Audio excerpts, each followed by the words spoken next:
प्रभु यीशु मसीह के नाम में आप सबका स्वागत है और धन्यवाद देते हैं उसकी पवित्र उपस्थिति के लिए।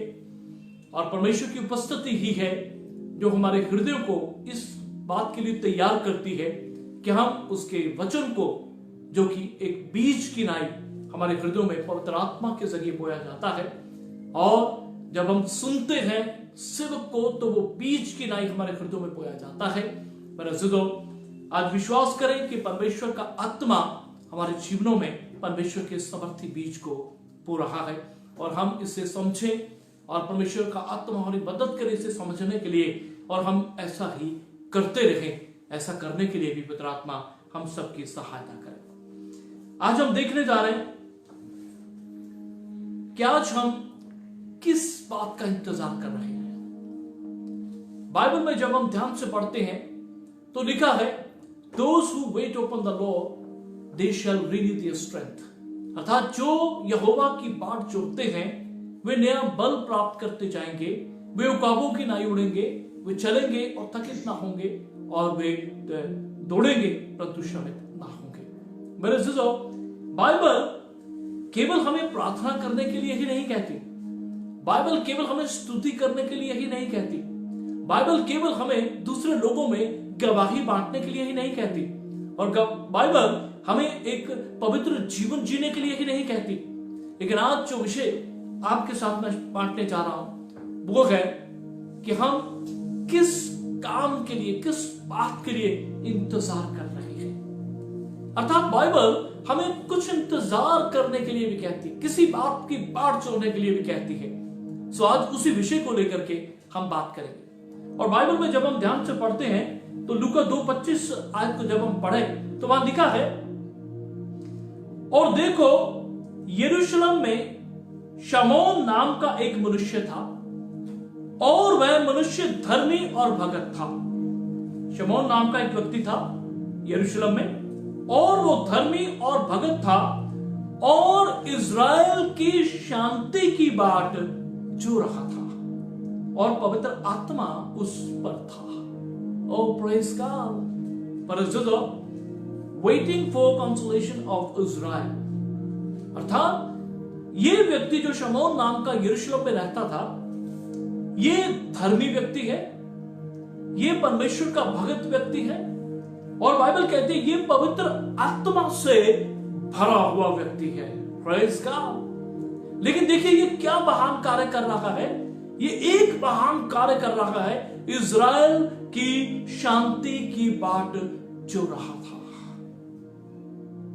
और सुनो, आपको मुझे भी कहा गया है यरूशलेम की शांति का वर मांगो, यरूशलेम की शांति के लिए प्रार्थना करो, और मैं विश्वास करता हूं कर रहे हैं। लेकिन यह व्यक्ति किस इंतजार में था?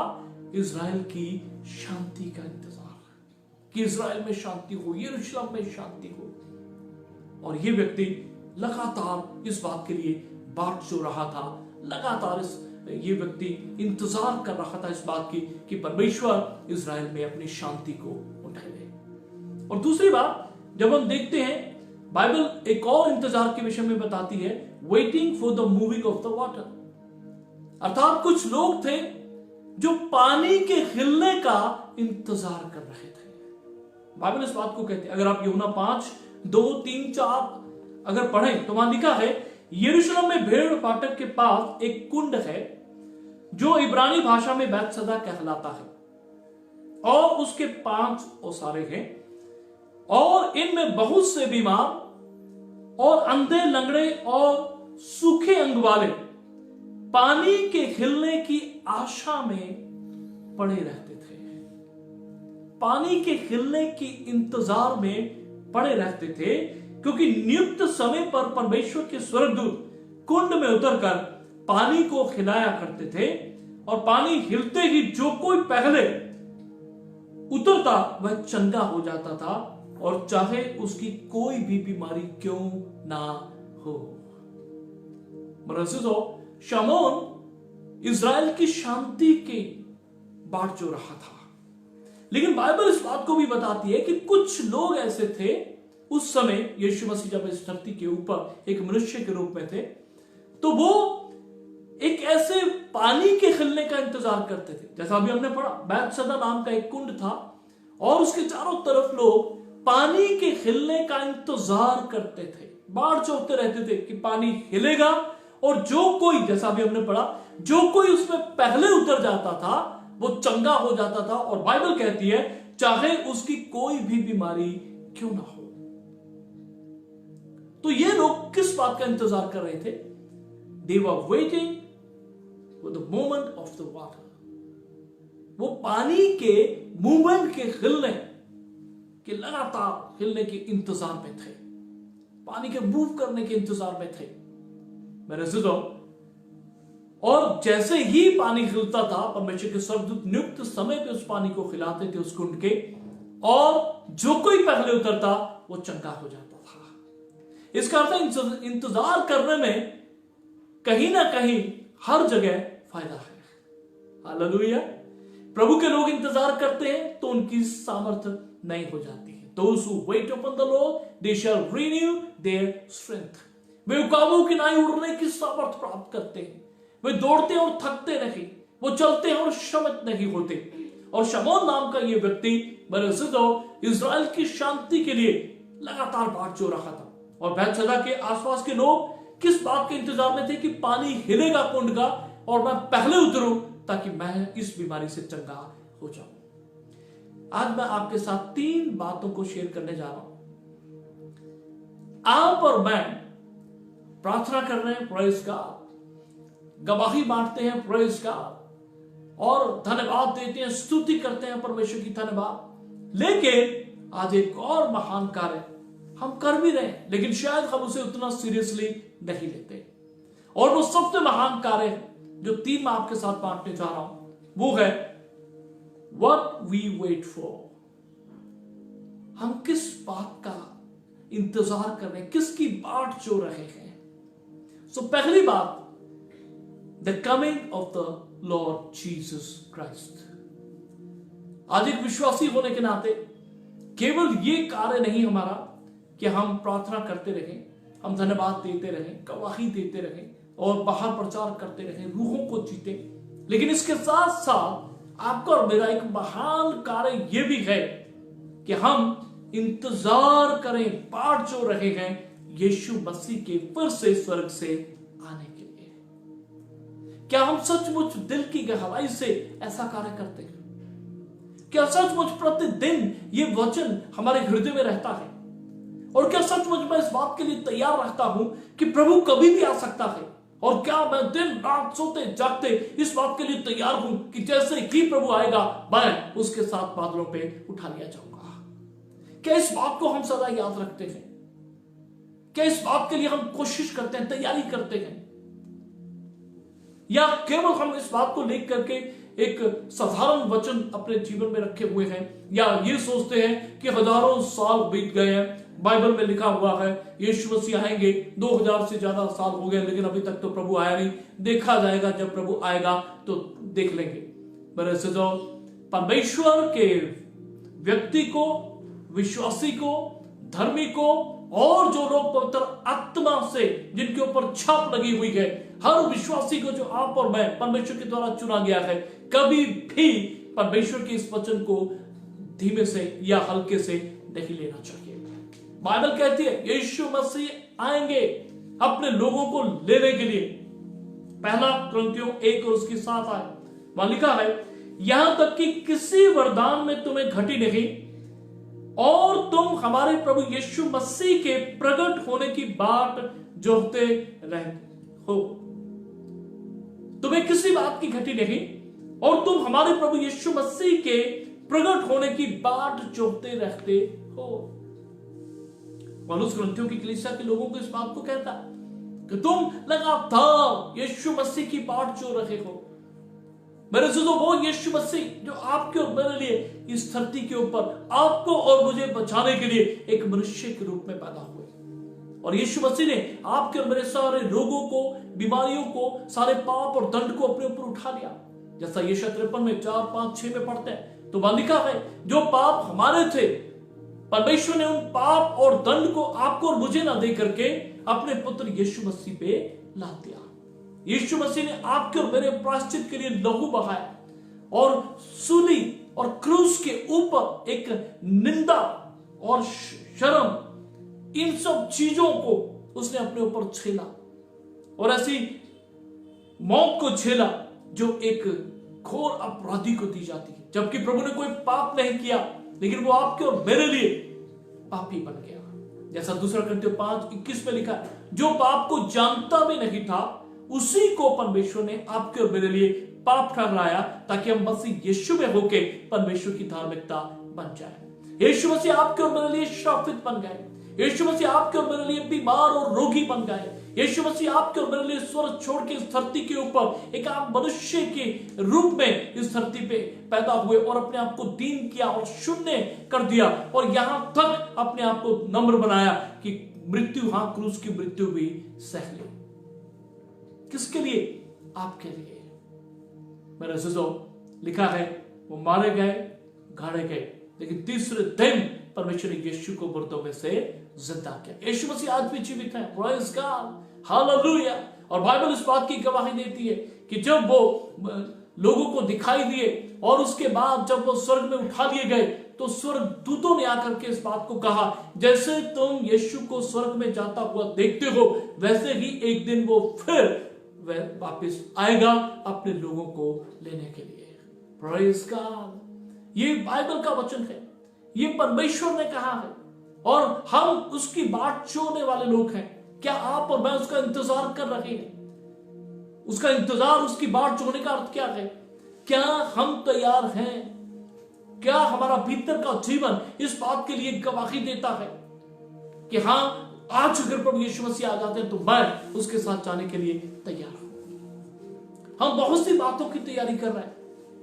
हम अपने बच्चों की पढ़ाई के लिए तैयारी कर रहे हैं, हम उनकी जॉब्स के लिए तैयारी कर रहे हैं, हम उनके एक अच्छा बिजनेस बनाने के लिए तैयारी कर रहे हैं और हम उनको अच्छे सेवक बनाने के लिए तैयारी कर रहे हैं और हम हर तरह से अलग अलग ढंग से तैयारी कर रहे हैं। लेकिन क्या उन तैयारियों में सबसे ऊपर यह तैयारी शामिल है? क्या यीशु जब आएंगे मैं उसके साथ जाने के लिए तैयार हूं? क्या मैं उसका इंतजार कर रहा हूं? हम कैसे उसका इंतजार करेंगे? क्या हम प्रतिदिन इन बातों को याद रखते हैं प्रार्थना में? प्रभु, आपका वचन कहता है कि आप जल्द आने वाले हैं। प्रभु, आप मुझ पे दया करना कि मैं आपके साथ उठा लिया जाऊं। क्या हम ऐसी प्रार्थना करते हैं? क्या हम इस वचन को सदा याद रखते हैं? जैसा पौलुस कहता है कुरिन्थियों के विषय में, और तुम हमारे प्रभु यीशु मसीह के प्रकट होने की बाट जोहते रहते हो। कुरिन्थियों की कलीसिया लगातार यीशु मसीह की बाट जोहने वाली कलीसिया थी। वो ये नहीं कि ये पौलुस के द्वारा बड़े बड़े चमत्कार हो गए और सुसमाचार उसको सुना दिया गया और उसके बाद वो सब भूल के, जी नहीं, ये इस तरह से तैयार किए गए लोग थे कि ये लगातार यीशु मसीह के प्रकट होने का इंतजार भी कर रहे थे। क्या आप और मैं कर रहे हैं? कहीं इस बात पे हम सुस्त तो नहीं है? कहीं इस बात को हम भूल तो नहीं गए? कहीं इस बात के लिए हम प्रार्थना करना तो नहीं छोड़ चुके? हम अन्य बातों की तैयारी में, कहीं इस तैयारी में कहीं सुस्त तो नहीं पड़ रहे? आज ही वचन हम सबके लिए है। यीशु मसीह के प्रकट होने की बाट जो होना आपके और मेरे लिए एक महान ड्यूटी है, महान कार्य है। आपको और मुझे इन बातों के लिए लगातार प्रतिदिन यीशु की बाट जो होना जरूरी है। दूसरी बात जो आपको और मुझे, हर विश्वासी को इंतजार करना है, what we wait for, the redemption of the body, अर्थात आपको और मुझे अपनी देह के छुटकारे के लिए इंतजार करना है। अगर आप रोमियो 8:23 को पढ़े तो वहां लिखा है, और केवल वही नहीं पर हम भी जिनके पास आत्मा का पहला फल है, आप ही अपने में कराहते हैं और लेपालक होने की अर्थात अपनी देह के छुटकारे की बाट जोहते हैं। अपनी देह के छुटकारे की बाट जोहते हैं। मेरे सुनो, बाइबल इस बात को कहती है कि जब आप और मैं यीशु मसीह पे विश्वास करते हैं तो ठीक उसी वक्त हमारी आत्मा का नया जन्म होता है, लेकिन हमारे देह में, हमारे प्राण में कोई बदलाव नहीं आता। इस बात को नोट करें प्लीज। लेकिन प्रेज़ गॉड, यीशु मसीह ने आपके और मेरे आत्मा, देह, प्राण के लिए एक ही बार लहू बहा दिया है। इसके छुटकारे के लिए सब कुछ अदा कर दिया गया है। इसका सारा पाप का जो कर्जा था वो अदा कर दिया गया है। आत्मा का छुटकारा, देह का छुटकारा, प्राणों का छुटकारा, लेकिन ये अपने अपने समय पे और परमेश्वर के नियुक्त समय पे होगा। जैसा हम यीशु मसीह को ग्रहण करते हैं उसी वक्त हमारी आत्मा में नया जन्म हो जाता है, हमारी आत्मा का, और हम नई सृष्टि बन जाते हैं। लेकिन हमारी देह वही रहती।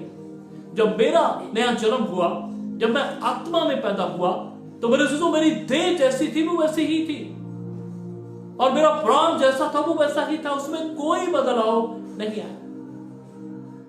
लेकिन पौलुस इस बात को कहता है कि हमें परमेश्वर की संतानों के अनुसार, जैसा बाइबल कहती है, अपनी देह के छुटकारे की बाट जोहते रहना है। विश्वास के साथ, प्रार्थना के साथ, और परमेश्वर की और अपनी आंखों को लगातार उठाते रहना है कि हां, परमेश्वर आपका वचन कहता है एक दिन मेरी इस देह को आप छुटकारा देंगे। मैं विश्वास करता हूं।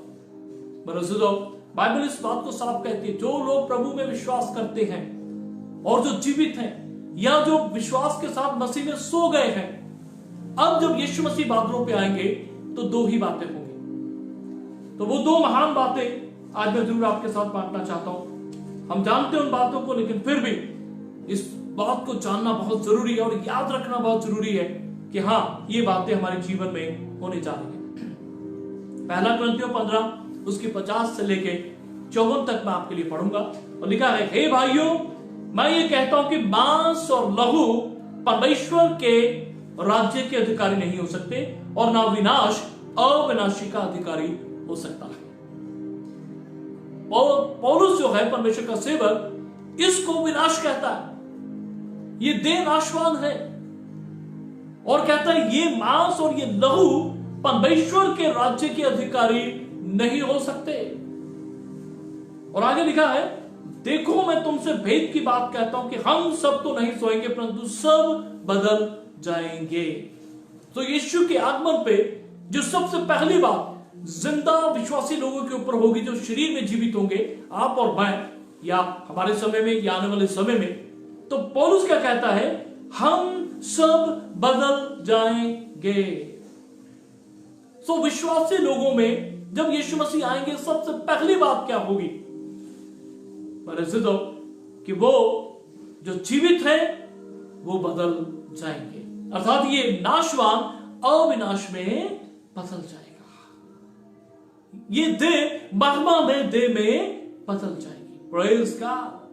मैं तुमसे भेद की बात कहता हूं कि हम सब तो नहीं सोएंगे, परंतु सब बदल जाएंगे।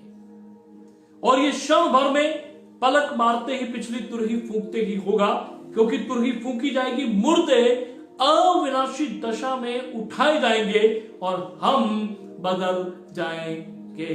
Praise God, hallelujah, hallelujah. मेरे जुदो, मुर्दे आपसे और मुझसे जो जीवित हैं, हमसे पहले मुर्दे जी उठेंगे। परमेश्वर उनकी देहों को, हम नहीं जानते कितने सालों से वो कब्र में है, लेकिन बाइबल कहती है वो परमेश्वर उनकी देहों को फिर से नया बनाएगा, महिमा में देह बनाएगा, अविनाशी देह देगा। और परमेश्वर, जैसा हम पहला थिस्सलुनीके 4:13 से लेके आखिर तक पढ़ते हैं, तो वहां लिखा है, जब यीशु मसीह आएंगे तो परमेश्वर यीशु मसीह के साथ उन लोगों को भी लेके आएगा जो मसीह में सोए हुए हैं। Praise God. तो जो आपके और मेरे अजीज मसीह में सोए हुए हैं, जब यीशु मसीह आएंगे तो वो उनके साथ आएंगे, और परमेश्वर उनको उनकी महिमा में दे देगा। इसलिए तो लिखा, मुर्दे पहले जी उठेंगे, और हम जो जीवित होंगे, क्षण भर में, पलक झपकते ही हम बदल जाएंगे, अर्थात हमारी ये नाशवान देह महिमा में देह में बदल जाएगी। क्योंकि अवश्य है कि ये नाशवान देह अविनाश को पहन ले, और ये मरणहार देह अमरता को पहन ले। और जब ये नाशवान अविनाश को पहन लेगा और ये मरणहार अमरता को पहन लेगा, तब वह वचन जो लिखा है पूरा हो जाएगा, जय ने मृत्यु को निगल लिया। Hallelujah, praise God. सो ये दो बातें महान होने जा रही हैं हर उस व्यक्ति के लिए जो सचमुच अपनी देह के छुटकारे की बाट जो रहा है। हर विश्वासी को अपने देह के छुटकारे की बाट चुननी चाहिए, क्योंकि पौलुस इस बात को कहता है, जैसा अभी हमने पढ़ा, हम अपनी देह के छुटकारे की बाट चो रहे हैं। हम अपनी देह के छुटकारे की बाट चो रहे हैं। हम उसके इंतजार में हैं कि कब यीशु आए और जो मुर्दे हैं वो जिलाए जाएं और जो जीवित हैं हम क्षण भर पलक झपकते बदल जाएंगे। और एक और बात हो सकती है, हनोक की तरह, प्रेज़ गॉड, हालेलुया। मेरे दोस्तों, परमेश्वर हनोक की तरह आज भी काम कर सकता है। मलाकी 3:6 में लिखा है, यहोवा कभी बदलता नहीं। और इब्रानियों 13 और 5 से 8 तक आप पढ़ें तो वहां लिखा है, यीशु मसीह कल, आज और युगानुग एक सा परमेश्वर है। सो यीशु मसीह ने जब कल हनोक को जिंदों में से ही उठा लिया और उसने मौत का अनुभव नहीं किया, मेरे से तो क्या परमेश्वर आज ऐसा नहीं कर सकता? आज भी परमेश्वर ऐसा ही कर सकता है। लेकिन क्या ही धन्य होगा वो व्यक्ति जो इन सब बातों से पहले और प्रेज़ गॉड हनोक की तरह जिंदा ही स्वर्ग में उठा लिया जाएगा। परमेश्वर उसे उठा लेगा। तो ये हो सकता है, आमीन।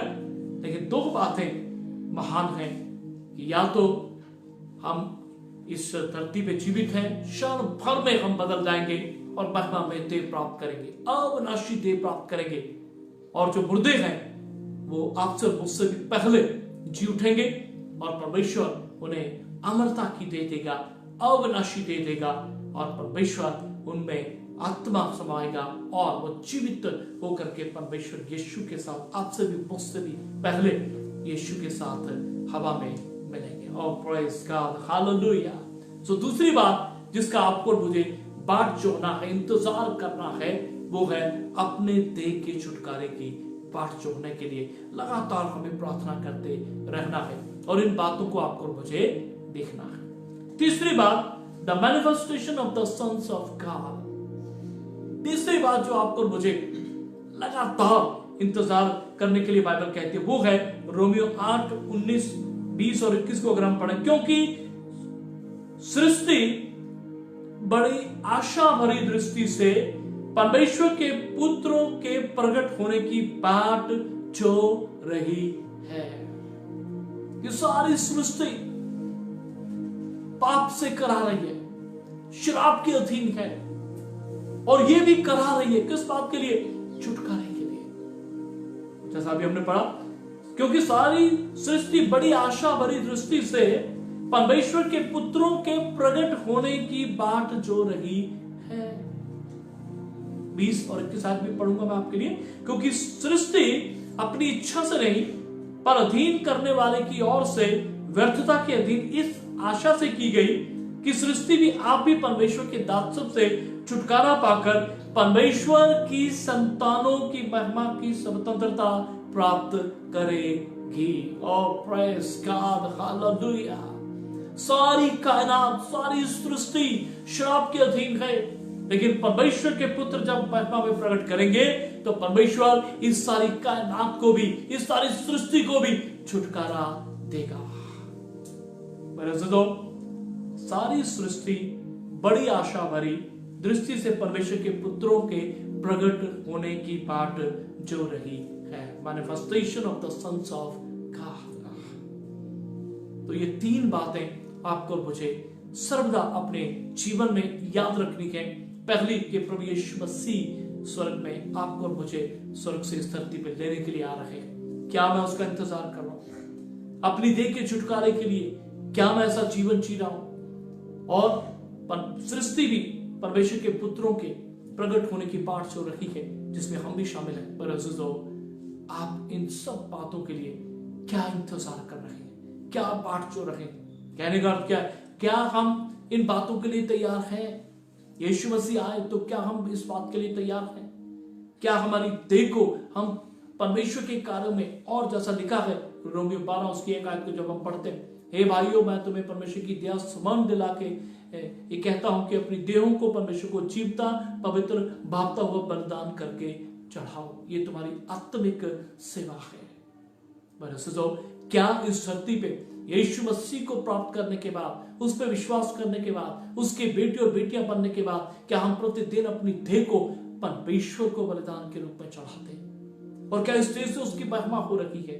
अगर सचमुच ये देह उसकी महिमा के लिए है और उसका इंतजार कर रही है कि वो आए और इन देहों को वो छुटकारा दे, तो सचमुच जिस दिन यीशु मसीह इस धरती पे आएंगे तो मेरे अजीजों, हम इस महिमा में देह के साथ उठा लिए जाएंगे।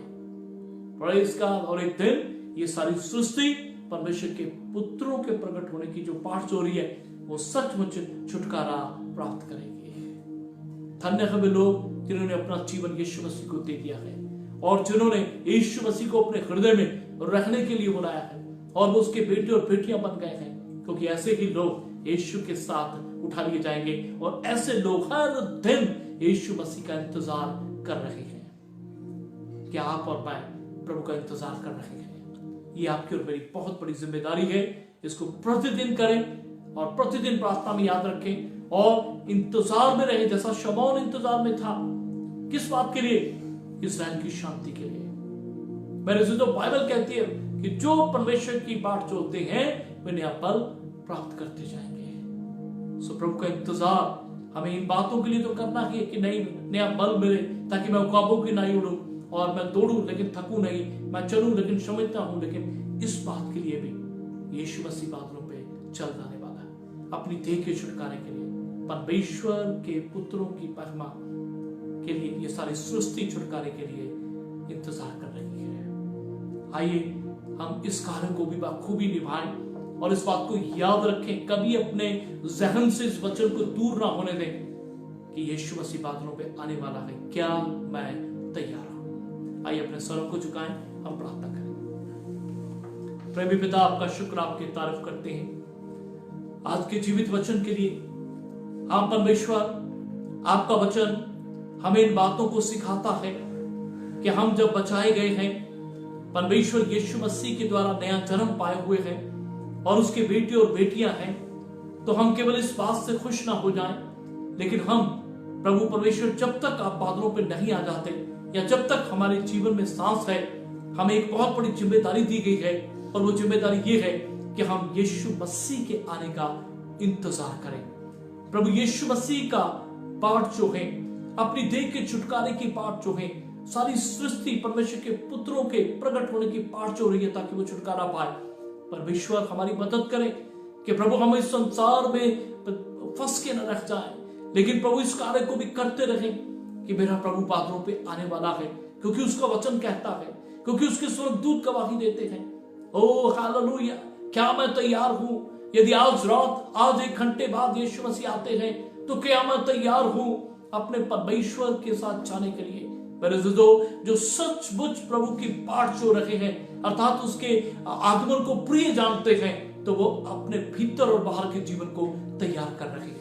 वो नया कर रहे हैं अपने मनों को, वो नया कर रहे हैं भीतर के जीवन को परमेश्वर के वचन के द्वारा, प्रार्थना के द्वारा, उसके साथ संगति करने के द्वारा, उसकी आराधना के द्वारा, उसका धन्यवाद करने के द्वारा। और सचमुच ऐसा जीवन जब परमेश्वर का इंतजार करता है, जब यीशु आएंगे तो वो बादलों पे उठा लिया जाएगा, उसकी देह का छुटकारा होगा और सचमुच ये धरती शराब से छूट जाएगी, क्योंकि परमेश्वर के पुत्र प्रकट होंगे। परमेश्वर हम सब पे दया करें कि हम इस संसार की पिता काम काज में या जिम्मेदारियों में उलझ के न रह जाएं, लेकिन इस कार्य को अपने जीवन में प्रथम स्थान दें, जैसा लिखा है कुरिन्थियों के लोग और विश्वासी लोग यीशु मसीह के प्रकट होने की बाट जो होते रहते थे। हमें भी अनुग्रह दे प्रभु, दया कर हमारे जीवनों पे कि हम इस बात को सदा याद रखें कि हम यीशु मसीह के आने का इंतजार कर रहे हैं और उसके लिए तैयारी कर रहे हैं, ताकि जब आप बादलों पे आए तो हम प्रभु आपके साथ उठा लिए जाए। हर बच्चे, जवान, जोड़े, बुजुर्ग पे दया करें और ऐसा जीवन जीने के लिए हम सबकी मदद करें। यीशु मसीह नासरी के नाम से इस प्रार्थना को मांगते हैं, आमीन।